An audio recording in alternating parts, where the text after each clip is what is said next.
وآخر دعواهم أن الحمد لله رب العالمين۔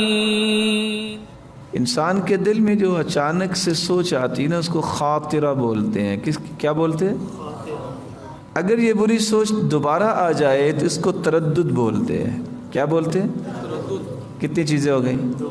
کون کون سی؟ خاطرہ اور تردد۔ جب یہ دوبارہ غلط سوچ آئی برائی کی تو آپ اعوذ باللہ پڑھ لیں، ختم ہو جائے گی۔ لیکن آپ نے اگر اس کا علاج نہیں کیا تو پھر یہ ہم بن جائے گا۔ کیا بن جائے گا؟ وہ مستقل سوچ بننا شروع ہو جائے۔ آپ فوراً اللہ کا ذکر کریں تو یہ فکر بھی ٹوٹ جائے گا۔ ان الرجل لا يهم بالذنب فيذكر الله فيدعه۔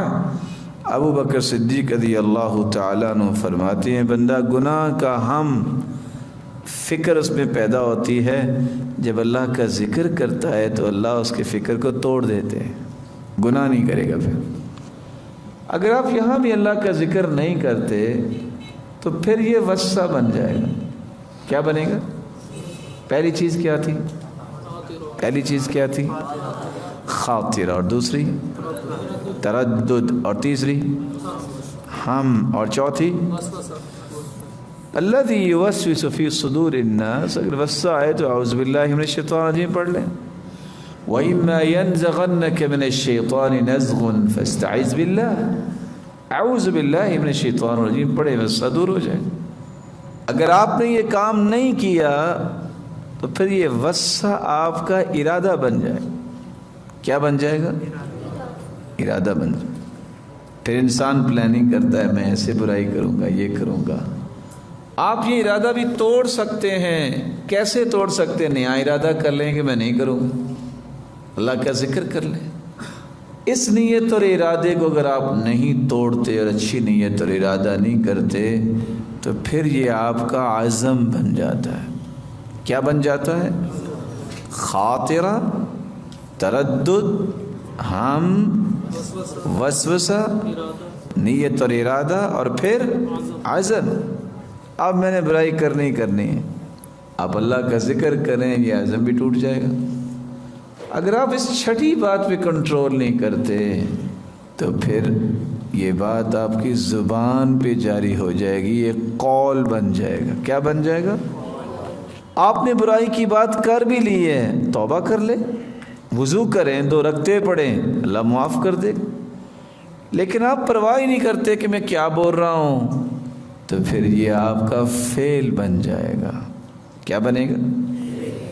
خاطرہ سے تردد، تردد سے ہم، پھر وسوسہ، پھر ارادہ اور نیت، پھر عزم، پھر قول، اور پھر فعل۔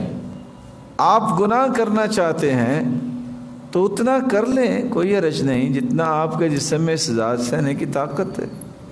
اور اگر کرنا ہی ہے تو وہاں جا کے کر لے جہاں اللہ نہ دیکھتا ہو، یا کم از کم اللہ کی زمین پہ گناہ نہ کرے، کسی اور جگہ جا کے کر لیں، چلے جائیں گے، ساری زمین تو اللہ کی۔ آپ سے گناہ سرزد بھی ہو گیا ہے، 6 گھنٹے تک تو فرشتے کو آرڈر ہی نہیں ہے کہ وہ لکھے گناہ۔ اللہ کے رسول کا فرمان ہے، ان صاحب الشمال لیرفع القلم 6 ساعات عن العبد المسلم المخطئ فإن هو نزع واستغفر وتاب صقل قلبه۔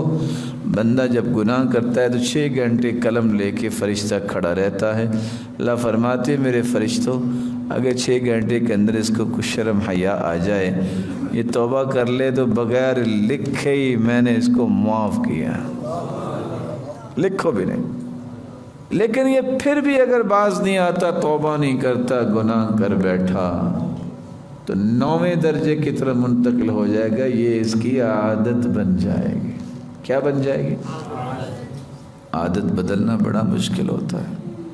اگر عادت کی بھی پرواہ نہ کی کہ غلط عادت بن گئی، میں اس کو توڑ دوں، ختم کر دوں، توبہ کر لوں، ہمت کروں، تو پھر 10ویں درجے کی طرف بندہ چلا جاتا ہے، جس کو فطرت ثانیہ کہتے ہیں۔ کیا کہتے ہیں؟